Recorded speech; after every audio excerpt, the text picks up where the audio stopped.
Ilang mga bagong pangalan ang lumutang sa pagpapatuloy ng investigasyon ng Senate Blue Ribbon Committee sa flood control projects. Yan ang ulat ni Gab Villegas.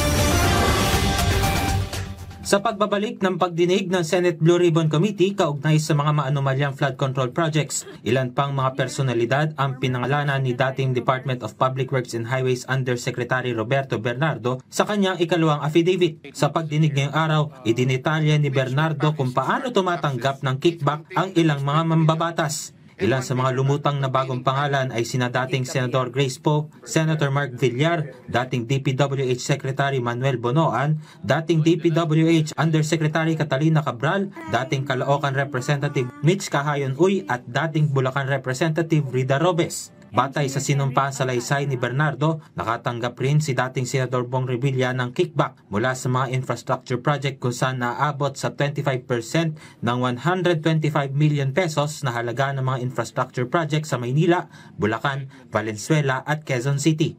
After receipt of the 25% commitment, which were packed in 6 cardboard boxes, each containing at least 20 million, and 1 paper bag containing 5 million, I called up Senator Revilla to inform him the same is ready to be turned over to him. Nakakuha rin umano si dating Senator Binay ng 15% ng 3.1 billion pesos na idinaan sa aid nito na nagngangalang Carlin Yap Villa.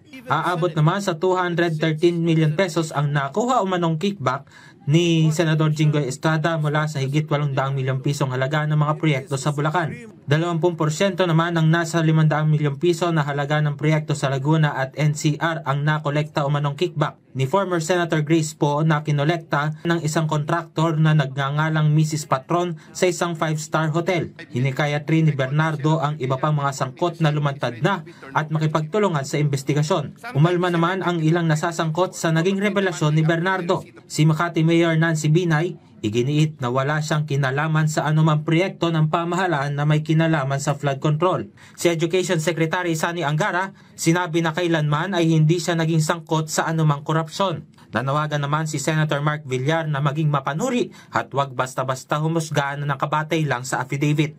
Si former Senator Grace Poe, ikinalungkot ang naging revelasyon ni Bernardo. Gayunpaman, suportado pa rin ito ang investigasyon ng Independent Commission for Infrastructure at muling iginiit na hindi siya sangkot sa katiwalian. Nang tanungin ng mga senador kung naisumite ng mag-asawang Curly at Sara Diskaya ang ledger na naglalaman ng pangalan ng kanilang mga nakatransaksyon ng mga opisyal ng gobyerno, ito ang naging tugon. Nakakulong po ako sa detention. Katunayan nga po sa ICI po noong nakaraan ay humingi po kami ng for law yata ang tawag doon na mahanap ko po sana yung mga ledger na yon. So hindi rin po sila gumawa ng sulat sa Senate po yung ICI. Bali hindi ko po na-comply po, Your Honor. Dahil dito ay ipinag-utos ng komite kay Curly na ilabas ang ledger at sinamahan ng Senate Security patungo sa kanilang bahay para kunin ito. Nang makabalik sa Senado, hindi pa kumpleto ang ledger na nakuha ni Curly sa kanilang bahay.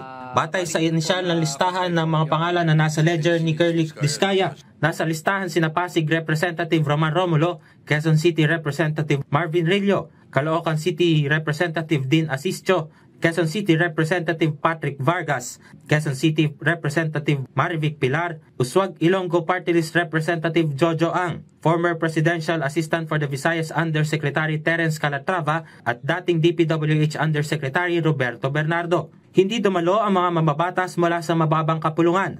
Ayon kay House Speaker Faustino D., nais nila na maiwasan na magkaroon ng prejudice sa nagpapatuloy na investigasyon at magiging findings ng ICI. Kabilang sa mga hindi dumalo sina dating House Speaker at Leyte Representative Marvin Romualdez at dating Ako Bicol Party List Representative Saldico. Ayon naman sa abogado ni Ko na si Attorney Roy Alberto Rondain, nasa labas pa rin umano ng bansa ang dating mambabatas dahil sa medical reasons.